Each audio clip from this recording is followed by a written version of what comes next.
connaît tous quelqu'un dans notre entourage qui accorde beaucoup d'importance pour des choses qui, de notre point de vue, ne sont pas très importantes, voire qui sont même inutiles. Je prends un cas de figure. Il y a des gens qui sont capables de dépenser toutes leurs sources de revenus dans leur vestimentaire. Il y a ce genre de filles qui ont de la peine à manger, genre avoir 3 repas par jour, mais qui lorsqu'elles ont un peu d'entrée d'argent investissent tous leurs revenus dans les perruques, dans les sacs à main, dans les dernières marques de téléphones portables, etc. Et pareillement pour les garçons, qui au lieu de penser à leur futur, à leur avenir en termes de stabilité financière, vivent au jour le jour. Ça veut dire qu'ils sont capables de prendre leur entrée d'argent et de dilapider ça dans des boîtes de nuit, dans l'achat de montres très chères, parfums très chers, etc., etc.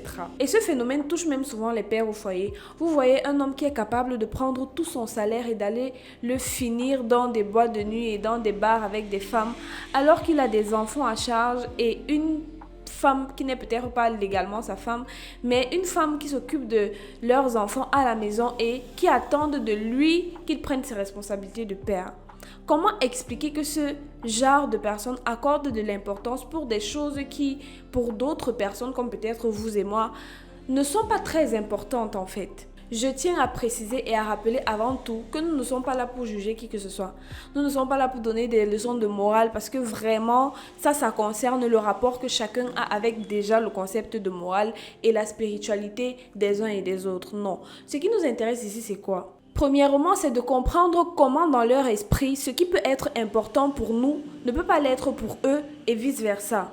Deuxièmement, c'est, après avoir compris cela, trouver des solutions pour les amener à revenir sur ce qu'on juge comme étant le droit chemin ou du moins comprendre pourquoi on ne peut peut-être pas arriver à leur ramener dans ce qu'on juge comme étant le droit chemin. Voilà. Je pars toujours du principe qu'on ne peut pas changer une chose que l'on ne comprend pas. On ne peut pas manipuler quelqu'un sans comprendre les mécanismes qui régissent les comportements dont il est l'auteur. En gros, pour apporter une solution, il faut comprendre le problème. Grâce à la vidéo d'aujourd'hui, tu vas apprendre à entrer dans l'esprit de ces personnes qui ont un sens de la priorité qui est assez choquant. Ainsi, tu pourras les manipuler pour leur bien ou pas. Ça sera à toi de choisir. Mais je sais que tu vas prendre le bon chemin. Je crois. Tu vas prendre le bon chemin, non?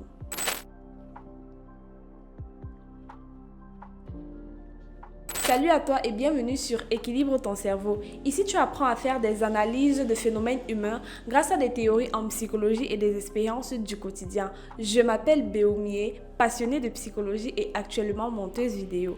Aujourd'hui, nous allons parler des besoins de l'homme.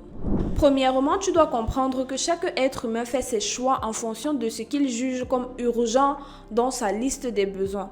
Et deuxièmement, tu dois également comprendre que la réalisation d'un besoin dépend de la motivation que tu as à réaliser ce besoin. Tu vois, parce que tu peux avoir un besoin qui est prioritaire, mais le besoin qui est moins prioritaire a plus de motivation à être réalisé. Et c'est cette motivation qui rend ce deuxième besoin non prioritaire. Ça fait beaucoup de prioritaires. J'espère que je me fais comprendre. Ça veut dire quoi? Si le fait qu'on m'appelle président au quartier m'apporte plus de satisfaction que le fait de rationner ma famille ou de me nourrir moi-même, il y a de fortes chances que l'argent que j'ai prévu pour ma ration, je le dépense toujours en menant des actions qui vont faire en sorte qu'on continue de m'appeler président, étant donné que recevoir ce genre d'appellation et de loge m'apporte plus de satisfaction que les autres choses qui semblent importantes. On peut être d'accord à ce sujet, toi et moi, n'est-ce pas? En comprenant les besoins urgents des êtres humains, les grandes marques de luxe continuent jusqu'aujourd'hui à se faire de l'argent sous votre nez. Et tout ceci grâce à un principe simple tiré de la célèbre théorie sur les travaux de la pyramide de Maslow. Maslow était un célèbre psychologue des années 40 qui a longuement défendu l'idée selon laquelle l'homme possède 5 besoins fondamentaux. Pour lui, ces 5 besoins étaient réalisés de façon chronologique. Donc, il a hiérarchisé les besoins qu'il jugeait fondamentaux chez l'être humain.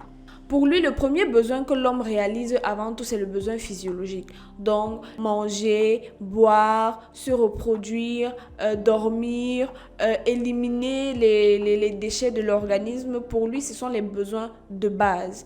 Après avoir satisfait ou répondu à ces besoins, l'homme va maintenant rechercher à répondre aux besoins de sécurité, dans le sens de sécurité financière, dans le sens de sécurité d'habitation. Donc, chercher une maison, chercher un emploi stable, une source de revenus stable, chercher un moyen d'aller se faire soigner sans difficulté, en fait, sur le plan sanitaire, sur le plan de l'habitat, sur le plan du vestimentaire même, de se dire que je ne vais plus réfléchir pour ces choses.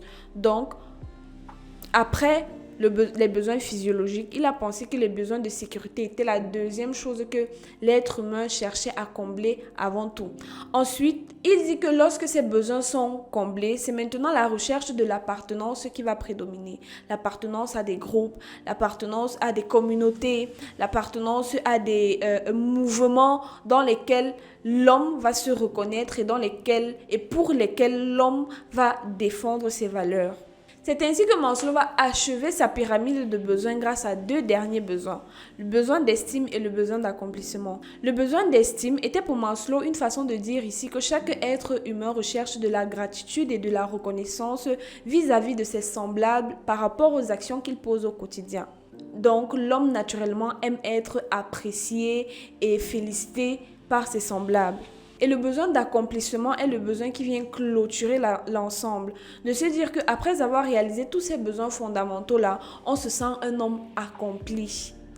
Ou une femme accomplie. Quand je dis homme, c'est avec grand H. Voilà. Maintenant, il est bon de savoir que les travaux de Maslow ont longuement été critiqués car ils réduisaient les besoins de l'homme à quelque chose de hiérarchique. Pour lui, si tu n'avais pas fini d'atteindre le besoin de sécurité, tu ne pouvais pas prétendre vouloir atteindre un besoin d'estime. Et beaucoup de chercheurs ont prouvé par des exemples et des faits sociaux que je vais expliquer ici que les besoins sont réels, les besoins sont justes, mais le fait de les rendre chronologiques et hiérarchiques n'est pas totalement adapté à la réalité. Pourquoi ça? Tout simplement parce que l'accomplissement n'est pas vu de la même façon chez tous les individus. Il y a des personnes qui se sentent accomplies lorsqu'elles peuvent manger, avoir un toit où vivre, partir à l'hôpital, se soigner sans difficulté et qu'elles sont avec les membres de leur famille. Elles n'ont besoin d'être reconnues de personne. Elles ont juste besoin de mener leur vie tranquillement. Donc pour ces personnes, le besoin d'estime n'est pas un besoin si important que ça pour les empêcher de se sentir homme ou femme accompli. Pour d'autres personnes encore, l'accomplissement se trouve dans le fait de se sentir content d'appartenir à une communauté dans laquelle elles ont de la valeur.